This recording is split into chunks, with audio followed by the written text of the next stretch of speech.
गोटे पटे विपदपूर्ण अंगनवाड़ी केन्द्र को नहीं असंतोष बढ़ुवा बेले हिंदोल सीडीपीओ सांबादिकों को दुर्व्यवहार अभियोग होती। ढेंकानाल जिला हिंदोल एनएसी अंतर्गत 1 नंबर वार्ड अंगनवाड़ी केन्द्र में अति निम्नमान्यर निर्माण कार्य जो शिशु जीवन विपद में पड़ी। 2023-24 निर्मित गृहर छातु रड बाहरी पड़ा बेले कांथ गुड़िक फाटी आँ करोसी मुहूर्त अघटन आशंकार अभिभावक माने निज पिला केन्द्र को पठाइबा भय कर संपर्क में प्रतिक्रिया नेबाक गणमाध्यम प्रतिनिधि को हिंदोल सीडीपीओ विद्युत प्रभा बेहरा दुर्व्यवहार करथिबा अभियोग होईछि। कौनसी उत्तर देवा परिवर्ते से सांबादिकों को उच्च स्वर में चिल्लाई ऑफिस बाहर जाते।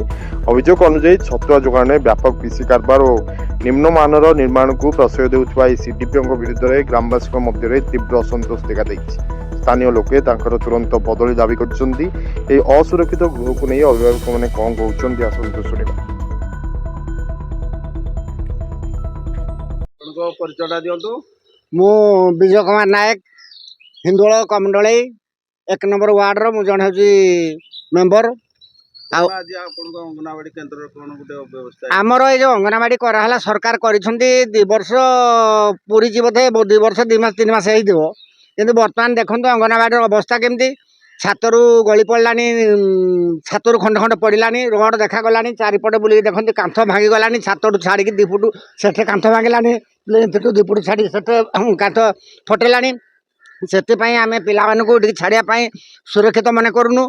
एणु सरकार ये अपव्यवस्था देखी आम पिलांकर भविष्य जीवन आम छाड़े से भलरे घर को जीवे कि ना हम चिंता करूँ। एणुक आम समस्ते आम ग्रामवासी एकता आम समस्ते नहीं गोटे कार्य हाथ को नहीं जहाँकि घर कंप्लीट न कला पर्यंत आम पिला छाड़ू ना कहीं पिला सुरक्षित आम निजे मन करूँ। धन्यवाद। भगवान नायक कमंडली मु जड़े गाँव मेम्बर आम छुआ पिला छाड़ापी एटे भी विपद नागुच जो भाया भांगी रुची रड फड़ कांथ फात गली पड़ी आम सुरक्षित नुहे छुआरा को छाड़बुनि बोली चिंता कर सरकार किसी व्यवस्था न करती आई वर्षे 1.5 वर्ष 2 वर्ष पाखापाखि हम घर अवस्था कौन घर अवस्था पूरा खंडे खंडे भांगिकी रड फड़ देखा गला खंडे खंडे गली भी पड़ुची केतले भी छुआ को जीवन प्रति विपद केतले माड़ी बस जीवन चलजी भी ठिकना ना। ढेंकानाल जिला प्रतिनिधि संतोष कुमार महापात्र रिपोर्ट निर्भीक खबर।